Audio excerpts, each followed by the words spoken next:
नमस्कार, अपना बिहार देख रहे हैं आप और मैं हूं आप सबके साथ अनूप। खबरों की शुरुआत करते हैं और सबसे पहले बात नीतीश कुमार की समीक्षा की। बिहार में पिछले 5 दिनों में कोरोना के मरीजों की बढ़ती संख्या डरा रही है। पिछले 5 दिनों के आंकड़े बेहद डरावने हैं और आंकड़े हम आपको एक बार पहले बता देते हैं। लगभग हर रोज 100 और उससे भी ज्यादा मरीज मिल रहे हैं। 18 मई को 103 मरीज मिले तो वहीं 19 मई को 96 मरीज मिले थे। 20 मई को यह आंकड़ा बढ़कर 197 तक जा पहुंचा। कल और आज की बात करें तो स्थिति और भी भयावह है, क्योंकि कल सिर्फ एक दिन में 211 नए मरीज मिले तो वहीं आज अब तक जो आंकड़े आए उसके मुताबिक 121 मरीज अब तक मिल चुके हैं। 5 दिनों में अब तक जो संक्रमित मरीजों की संख्या है वो 728 पहुंच गई है। सिर्फ 5 दिनों की बात कर रहे हैं। बड़ी बात यह कि इनमें अधिकांश प्रवासी हैं।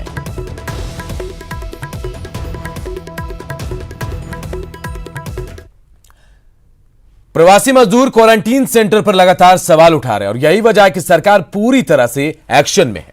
सीएम नीतीश कुमार ने आज समीक्षा बैठक की। वीडियो कॉन्फ्रेंसिंग के जरिए 10 जिलों के क्वारंटीन सेंटर की सुविधाओं का जायजा लिया और अधिकारियों को जरूरी दिशा निर्देश भी दिए हैं।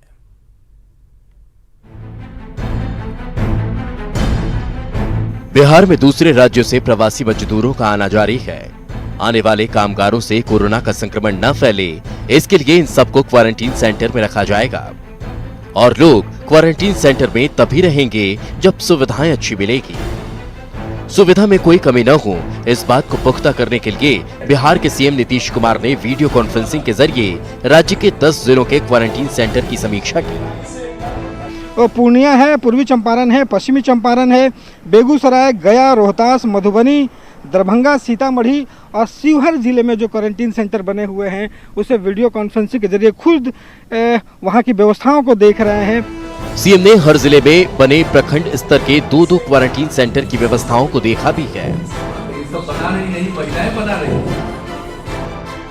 और क्वारंटीन सेंटर में रह रहे लोगों से बातचीत कर मिल रही सुविधाओं की हकीकत को भी जानने की कोशिश की है।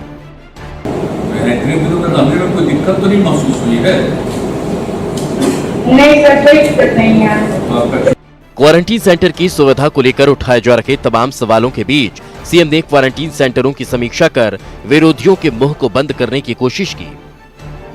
वैसे सोचने वाली बात यह भी है कि कोरोना काल में अब तक लाखों लोग बिहार आ चुके हैं और लाखों के आने की उम्मीद है।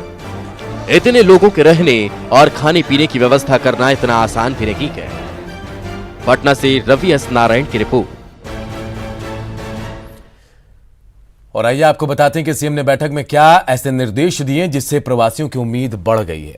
क्वारंटीन सेंटर में रहना बेहद जरूरी है और सभी लोग सोशल डिस्टेंसिंग का पालन भी यहां करेंगे। कोरोना से बचाव का सबसे प्रभावी उपाय कहें तो सिर्फ यही है। प्रवासियों से बिहार में रहने की अपील मुख्यमंत्री ने की है और सभी को बिहार में काम देने का भरोसा भी दिया है। जो लोग इच्छुक हैं उनके लिए जॉब कार्ड भी बनाए जाएंगे और जो स्किल है जिन लोगों का, उस स्किल के हिसाब से उनको रोजगार देने की कोशिश की जा रही है। ये तमाम कोशिशें मुख्यमंत्री नीतीश कुमार ने की है आज समीक्षा बैठक के दौरान और ये दिशा निर्देश लोगों को दिए अधिकारियों को कि इस हिसाब से इनको रखना है। जल जीवन हरियाली पक्की गली नाली योजना में इन प्रवासियों को काम मिलेगा। वहीं जीविका से महिलाओं को जोड़कर रोजगार देने की कोशिश भी की जा रही है। बिहार के विकास में भागीदार बनने की मुख्यमंत्री ने इन प्रवासियों से अपील की है। मुख्यमंत्री नीतीश कुमार ने वीडियो कॉन्फ्रेंसिंग के जरिए 10 जिलों के 20 प्रखंडों में बने क्वारंटीन सेंटर्स पर रह रहे प्रवासी श्रमिकों से बातचीत की। उन्होंने मजदूरों को बिहार में ही रोजगार मुहैया कराने के लिए हर संभव कोशिश की बात कही। इस दौरान सीएम ने अधिकारियों से क्वारंटीन सेंटर पर श्रमिकों को मिल रही सुविधाओं की जानकारी भी ली। सूचना जनसंपर्क विभाग के सचिव अनुपम कुमार ने बताया कि कोरोना संकट से उत्पन्न हालात को लेकर सरकार गंभीर है और लोगों को सुविधा मुहैया कराने के लिए हर स्तर पर काम किया जा रहा है। माननीय मुख्यमंत्री जी ने यह भी अपील की कि वो लोग उन लोगों के लिए रोजगार सृजन के लिए सरकार सभी आवश्यक कदम उठा रही है और जो भी आवश्यक रोजगार है उनके लिए यहाँ सृजन किया जाएगा। वो लोग यहीं रहें तथा यहाँ की इकॉनमी में, यहाँ के डेवलपमेंट में अपना योगदान दें। इसके अलावा 2-3 जगह पे उन्होंने विशेष रूप से चर्चा की। एक जगह पे बेतिया में जो पेवर ब्लॉक्स बनाए जा रहे हैं वो प्रवासी मजदूर बाहर बना रहे थे, तो उनके लिए एक इकाई की स्थापना की गई है और उन लोगों ने काफ़ी संख्या में पेवर ब्लॉक्स बनाए हैं और उनका उपयोग हर घर तक पक्की गली नली निश्चय योजना के अंतर्गत भी हो रहा है। यूपीए के 18 दलों के नेताओं से सोनिया गांधी ने आज वीडियो कॉन्फ्रेंसिंग के जरिए बातचीत की। बिहार से उपेंद्र कुशवाहा, जीतन राम मांझी ने अपनी बात रखी तो वहीं तेजस्वी यादव ने बैठक में जोर दिया कि यूपीए को बीजेपी की कमियों के बारे में जोर शोर से मुद्दा बनाकर उठाना चाहिए। तेजस्वी यादव ने कहा कि मजदूरों के कल्याण के मामले में बिहार सरकार पूरी तरह से फेल है। सरकार के पास मजदूरों के लिए कोई प्लानिंग नहीं है। तेजस्वी यादव ने कहा, अगर सरकार फेल है तो विपक्ष को मजबूती से जनता से जुड़े मुद्दों पर को उठाना चाहिए, उन पर फोकस करना चाहिए। एक सभी लोगों ने अपनी बात को रखा, सब लोगों ने कहा कि हम लोगों को एक्शन करना पड़ेगा। What's the next plan, what's the next step, what will be the next action. So I want to suggest we should give the solution first to the government. हम अपने आइडियाज दें और उस आइडियाज को हम जो है पूरी तरीके से एडवर्टाइज करें। किसी भी स्टेप पे मतलब कोई भी हम लोग उपाय कर सकते हैं, हर एक उपाय का इस्तेमाल कर सकते हैं, एडवर्टाइज करें। अगर सरकार नहीं मानती है तो उसके बाद हम लोग बैठ करके we can decide. Sonia Gandhi के साथ वीडियो कॉन्फ्रेंसिंग के दौरान तेजस्वी यादव ने उठाए मुद्दे पर बीजेपी और जेडीयू ने पलटवार किया है। जेडीयू ने यहां तेजस्वी यादव में बिहार अस्मिता के अभाव की बात कही तो वहीं बीजेपी ने तेजस्वी यादव से अनर्गल बयानबाजी करने के लिए माफी की मांग की है। वहां नहीं जाएंगे तो वहां की इकोनॉमी का क्या होगा, वहां की फैक्ट्री का क्या होगा। तो बिहार की मिट्टी ने राजनीति में जगह दिया और चिंता कर रहे हैं दूसरे राज्य का। इसका मतलब साफ तौर पर है कि प्रतिपक्ष के नेता माननीय तेजस्वी यादव में बिहारी अस्मिता का राजनीतिक अभाव है। पूरा देश नरेंद्र मोदी जी के साथ खड़ा है और कोरोना के खिलाफ लड़ाई लड़ रहा है, लेकिन तेजस्वी यादव कांग्रेस के पिछलग्गू बन के ये भारतीय जनता पार्टी के खिलाफ लड़ाई लड़ने की बात कर रहे हैं। मैं देश की जनता से पूछना चाहता हूं, बिहार की जनता से पूछना चाहता हूं कि ये वक्त कोरोना के खिलाफ लड़ाई लड़ने का है कि राजनीतिक लड़ाई लड़ने का है। तेजस्वी यादव पहले अपने नेताओं कार्यकर्ताओं से अपील करें कि सरकार और जनता का कोरोना की लड़ाई में साथ दें और तेजस्वी यादव बिहार की जनता से प्रोपेगेंडा फैलाने के लिए और अनर्गल प्रलाप करने के लिए माफी मांगे। केंद्रीय खाद्य और उपभोक्ता मंत्री रामविलास पासवान ने सभी राज्यों के खाद्य उपभोक्ता मंत्री और सचिवों के साथ वीडियो कॉन्फ्रेंसिंग के जरिए बैठक की। बैठक में आत्मनिर्भर भारत पैकेज और one nation one ration card सहित कई योजनाओं की प्रगति की समीक्षा हुई। बैठक में राज्यों की तरफ से सुझाव पेश किए गए। बिहार के खाद्य आपूर्ति मंत्री मदन सहनी ने राज्य को पर्याप्त अनाज उपलब्ध कराने की मांग की। वहीं रामविलास पासवान ने बताया कि बिहार सहित 17 राज्य वन नेशन वन कार्ड योजना से जुड़ चुके हैं। जून 2020 तक 3 और राज्य जुड़ जाएंगे। रामविलास पासवान ने कहा कि देश भर के नागरिक अपने हिस्से का राशन देश के किसी भी राशन की दुकान से ले सके, इसके लिए देश में one nation one ration card की सुविधा लागू की जा रही है। हम लोग को आशा है कि ये खाद्य सुरक्षा योजना केंद्र की योजना है तो उनको देना चाहिए, लेकिन अगर हम लोग राशन कार्ड बनवाते हैं, राशन कार्ड वितरण करते हैं और आम आवाम को हम लोग अगर राशन कार्ड मुहैया कराते हैं तो ये हमारी जिम्मेवारी है कि हम सिर्फ राशन कार्ड नहीं देंगे बल्कि उनको अनाज। और देखिए, आपदा की इस घड़ी में सबसे ज्यादा जिम्मेवारी आपदा प्रबंधन विभाग पर है, लेकिन बिहार के आपदा प्रबंधन विभाग के मंत्री ही कहीं नजर नहीं आ रहे। न्यूज 18 ने जब मंत्री जी को खोज निकाला तो उनका जवाब था, सरकार एक्टिव है ही। कोरोना संकट के बीच जिस विभाग पर इतनी बड़ी जिम्मेदारी है, कहां है उस विभाग के मंत्री? मुख्यमंत्री के साथ बैठक में भी आज तक क्यों नहीं दिखे हैं मंत्री जी? शायद आप भूल गए होंगे कि कौन है बिहार के आपदा प्रबंधन विभाग के मंत्री, तो चलिए हम आपको याद दिला देते हैं। ये है लक्ष्मेश्वर राय, बिहार सरकार के आपदा प्रबंधन मंत्री। इनके कंधे पर कोरोना आपदा से निपटने की जिम्मेदारी है। मंत्री जी इस काम में इतने तल्लीन हैं कि आज तक कहीं बाहर ही नहीं निकले। जनता को शायद ये याद नहीं हो, लेकिन विपक्ष इनको दिया लेकर ढूंढ रही है। आप देखेंगे कि आपदा मंत्री तो पिछले 55 दिनों से कहीं दिखाई ही नहीं पड़े। किसी बैठक में भी उनकी बैठे हुई फोटो नहीं आई है, न उनका कोई वक्तव्य आज तक सुना कि वो कोरोना से लड़ने में लिए उनका क्या योगदान है। बिना विभाग के भी वह जो है कैबिनेट की मीटिंग में और आपदा विभाग की मीटिंग में बैठे रहते हैं मिनिस्टर। यह दुर्भाग्य है कि वो लोग बैठते हैं और आपदा मिनिस्टर गायब रहते हैं। इससे यही पता चलता है, तो सेक्रेटरी से जब काम हो ही जाता है तो आपदा मिनिस्टर का काम नीतीश कुमार को क्या है आवश्यकता? जनता और विपक्षी पार्टियों की जोरदार मांग पर हम भी मंत्री जी को खोजने निकल पड़े। काफी मशक्कत के बाद मंत्री जी अपने आवास पर हमें मिले। जब हमने उनके सीन से गायब रहने का राज पूछा तो सुनिए उन्होंने क्या कहा। जब आपदा हुआ है तब कौन गायब रहते, कोई काम करते, आपको पिछले बाढ़ के समय से ही दिखाई दिया जा रहा है। ये हिसाब उनसे लीजिए जो है विपक्ष के नेता क्या बोलते हैं नहीं बोलते हैं, ये नोटिस की बात नहीं है। सरकार क्या कर रही है ये बेसी महत्वपूर्ण है। वहाँ मंत्री जी आप और आपकी दलील, जब मुख्यमंत्री और अधिकारी ही सब कुछ संभाल रहे हैं तो फिर आपका क्या काम। कोरोना के इस आपदा काल में एक बड़ी भूमिका आपदा विभाग की है, लेकिन जिस तरह से बिहार सरकार के आपदा मंत्री पिछले 50 दिनों से सीन से गायब हैं, ऐसे में इस पूरे सिस्टम पर सवाल उठना लाजमी है। कैमरा पर्सन राजेश के साथ साकेत कुमार, न्यूज़ 18 पटना। न्यूज़ 18 की खबर का बड़ा असर हुआ है। खबर दिखाए जाने के बाद दरभंगा की ज्योति की उम्मीद की लौ तेज हो गई है। अब उम्मीद है कि बहादुर बिटिया ज्योति के दिन बहुरेंगे।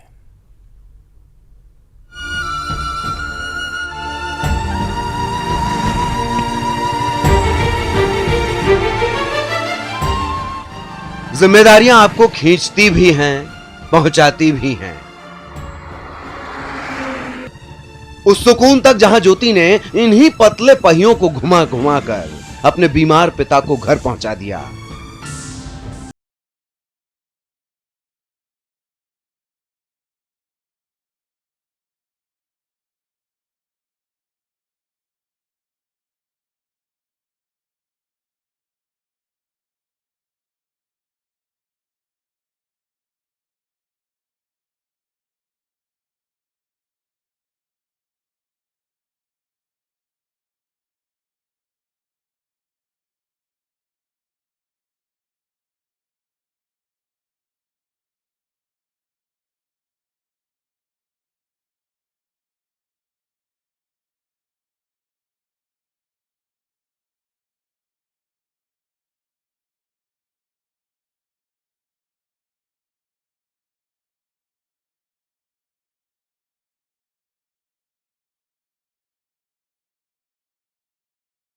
ये है कि उसको हम एक बार बिकॉज 1300 किलोमीटर चलाना एक अपने आप में बड़ी बहुत उपलब्धि है, और इतना वेट साथ लेके अपने फादर को बिठा के, तो उसमें एंड्योरेंस की जो क्षमता है उसकी जो एक साइकिलिंग के लिए जो हमारी रोड रेसेस होती हैं या लंबी रेसेस होती हैं उसके लिए उसको देखा जा सकता है। ज्योति का नाम अब सबकी जुबान पर था। इसी कड़ी में जन अधिकार पार्टी के प्रमुख पप्पू यादव भी सामने आए 20,000 रुपए की आर्थिक सहायता के साथ। और आपके माध्यम से मैं कहना चाहता हूं कि उन्होंने इस बेटी का नाम बिहार की झांसी की रानी, का नाम दिया उन्होंने, और ये कहा है कि जब भी वो दिल्ली से आएंगे इनसे आके मिलेंगे। अभी उन्होंने 20,000 रुपए का इनको आर्थिक मदद भेजा है और ये आश्वासन दिया है। न्यूज़ 18 बिहार झारखंड ने ज्योति से जुड़ी हर खबर को तरजीह दी, और खबर का असर ऐसा हुआ कि ज्योति के लिए साइकिलिंग फेडरेशन ऑफ इंडिया आगे आया। फेडरेशन ने अगले महीने ज्योति को ट्रायल के लिए बुलाया है। अगर वो मानकों पर आंशिक तौर पर भी खरी उतरती है तो भी उसे ट्रेनिंग दी जाएगी, और हो सकता है सड़क के गुमान को पैरों से लांघने वाली ज्योति जगमग हो जाए। Bureau report, news 18।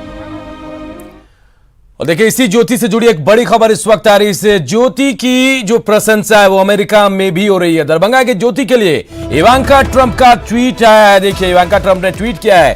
ज्योति की कहानी से गदगद हुई इवांका ट्रंप। इवांका ट्रंप ने भारत में पारिवारिक प्रेम की सराहना की। भारतीयों की सहनशीलता की भी इवांका ट्रंप ने सराहना की है। तो देखिए हमने ज्योति की खबर दिखाई, उसके बाद देश के लोग सराहना कर रहे हैं ज्योति की।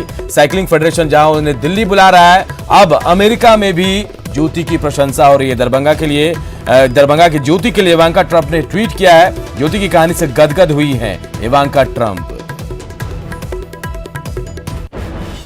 लॉकडाउन में रोहतास से शर्मसार करने वाली घटना सामने आई है। क्वारंटीन सेंटर से भागकर 2 प्रवासी मजदूरों ने गैंगरेप की घटना को अंजाम दिया। 19 साल की लड़की के साथ गैंगरेप के बाद इन लोगों ने उसका वीडियो भी बना लिया। यही नहीं, हैवानों ने फोन कर अपने 4 दूसरे साथियों को भी बुला लिया। ये चारों भी गैंगरेप की घटना में शामिल रहे। फिलहाल पुलिस ने 2 आरोपियों को गिरफ्तार कर लिया है, जबकि 4 आरोपी अब भी फरार हैं। घटना के बाद से गांव में तनाव है, तो वहीं पुलिस मामले में कुछ भी कहने से बच रही है। कोरोना संकट और लॉकडाउन के बीच बिहार में बीजेपी ने विधानसभा चुनाव की तैयारियां शुरू कर दी है। पार्टी ने बूथ लेवल पर सप्तऋषि कमेटी का गठन कर लिया है। उधर आरजेडी ने बीजेपी की तैयारी को जनता के साथ मजाक बताया है। रिपोर्ट देखिए। इस साल के आखिर तक बिहार में विधानसभा चुनाव होना है। बीजेपी ने चुनाव की तैयारी डिजिटल प्लेटफॉर्म से शुरू भी कर दी है। पार्टी ने सभी बूथों पर सप्तऋषियों की कमेटी बनाई है। एक कमेटी में 7 लोगों की टीम है।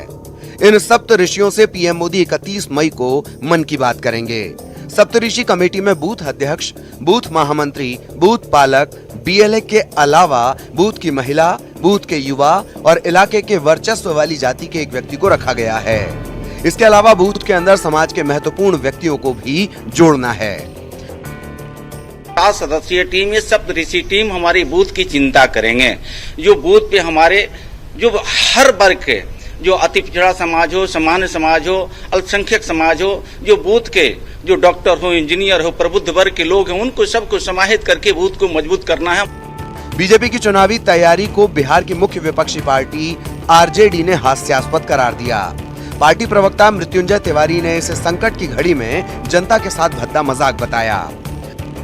गरीब मजदूर पैदल आ रहे हैं, भूखे प्यासे तड़प रहे हैं, बिलख रहे हैं, भूख से प्यास से गरीब मजदूर, इनकी चिंता नहीं है। इनको चिंता अभी चुनाव की है और चुनाव की रणनीति बनाए। अरे कोई रणनीति काम नहीं आएगा। ये जो गरीबों की, मजदूरों की जो हाय है ना, जब ये लगेगा तो कोई रणनीति सारा धरा का धरा रह जाएगा। कोरोना संकट में इतना तय है कि बिहार में विधानसभा चुनाव डिजिटल प्लेटफॉर्म पर लड़ा जाएगा। इसे ध्यान में रखते हुए बीजेपी ने डिजिटल प्लेटफॉर्म से ही अपनी तैयारी की शुरुआत की। हालांकि कोरोना संकट की इस घड़ी में बीजेपी की तैयारी पर विपक्ष सवाल उठा रहा है। न्यूज़ 18 के लिए पटना से प्रिजम पांडेय की रिपोर्ट। कांग्रेस की राष्ट्रीय अध्यक्ष सोनिया गांधी पर बीजेपी ने पटना के कंकड़बाग में एफआईआर दर्ज कराया है। बीजेपी के पूर्व मीडिया प्रभारी पंकज सिंह ने ये एफआईआर दर्ज कराया है। पंकज सिंह ने आरोप लगाया कि पीएम केयर्स को लेकर जिस तरह से भारत की जनता एकजुट हुई, उससे कांग्रेस को डर सताने लगा और कांग्रेस ने अपने ऑफिशियल ट्विटर हैंडल से भ्रम फैलाना शुरू कर दिया। कांग्रेस कोई बात पच नहीं पाई और कांग्रेस कहीं ना कहीं देश के लोगों में एक भ्रम का वातावरण पैदा करना चाह रही थी, लोगों के बीच में आपसी वैमनस्यता पैदा करना चाह रही थी, जिससे हम जैसे भारत का नागरिक और मेरे जैसे काफी नागरिक इससे आहत हो रहे हैं। आईपीसी की धाराएं इस पर लगाई गई हैं। इसमें श्रीमती सोनिया गांधी जी को मुख्य अभियुक्त बनाया गया है। अच्छा, तो इसमें ये जो धाराएं हैं किस रूप में देखी जाती हैं? ये धाराएं मूल रूप से किसी आम जनता और आम लोगों के बीच में भ्रम का माहौल पैदा करके और लोगों के बीच में असंतोष और तनाव पैदा करने के उद्देश्य से कोई भ्रामक सूचना देता है, वैसी सूचनाओं पर कार्रवाई करने के लिए इन धाराओं का उपयोग किया जाता है। शेखपुरा और अररिया में खुदाई के दौरान प्राचीन कालीन देवी देवताओं की मूर्तियां मिली और साथ ही कई अष्ट धातु के अवशेष भी मिले। कहीं पूजा पाठ शुरू हो गई तो कहीं पुरातत्व विभाग को इस खुदाई के आधार पर शोध करने की नसीहत दी जा रही है।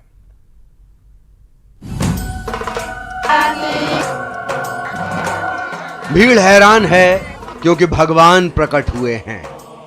शेखपुरा जिले के ढेवसा गांव में सीएम की महत्वाकांक्षी योजना के तहत खुदाई चल रही थी। इसी दौरान मात्र 7 फीट की खुदाई में काले पत्थर की मूर्ति निकलने लगी और भजन कीर्तन का दौर शुरू हो गया।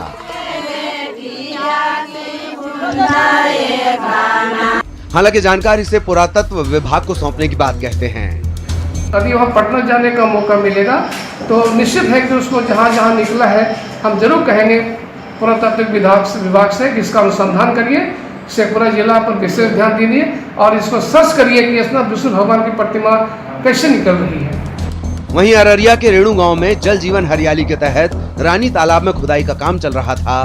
खुदाई के बीच पुरानी अष्ट धातु की कुछ चीजें मिली हैं। हालांकि साहित्यकार फणीश्वर नाथ रेणु के पुत्र दक्षिणेश्वर राय ने स्थानीय जनप्रतिनिधि पर खुदाई के दौरान बेशकीमती धातु छिपाने का आरोप लगाया है। तो ऐसे लोगों के खिलाफ एफआईआर हो और इनकी गिरफ्तारी और जो सामान इन्होंने चोरी किया है, जो कीमती सामान हीरा जवाहरात, उसको वो सोना, उसको वो वापस करे, प्रशासन को जमा करे या पुरातत्व विभाग के जिम्मे उसको करे। खुदाई के दौरान मिल रहे अवशेष और मूर्तियां शोध का विषय हैं। पुरातत्व विभाग को ऐसे मामलों में आगे आकर पूरे इलाके का अध्ययन करना चाहिए ताकि पुरातात्विक धरोहर को संजोया जा सके। शेखपुरा से अजीत और अररिया से सतीश, न्यूज़ 18। पटना को जल जमाव से मुक्ति के लिए डिप्टी सीएम सुशील मोदी की अध्यक्षता में अहम बैठक हुई, जिसमें कई अहम फैसले लिए गए। बैठक में पटना को जल जमाव से निजात के लिए 167 करोड़ की लागत से सबमर्सिबल पंप खरीदने और 27 स्थायी पंप, अस्थायी नए पंपिंग स्टेशनों के निर्माण का फैसला लिया गया है।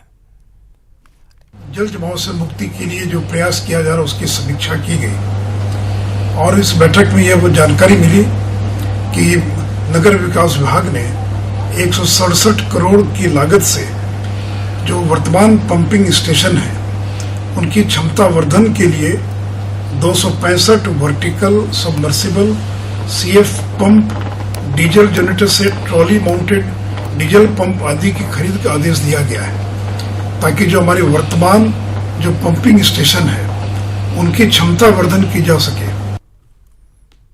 और इस बुलेटिन में फिलहाल इतना है, लेकिन खबरें लगातार जारी है। देखते रहिए न्यूज़ 18 बिहार झारखंड।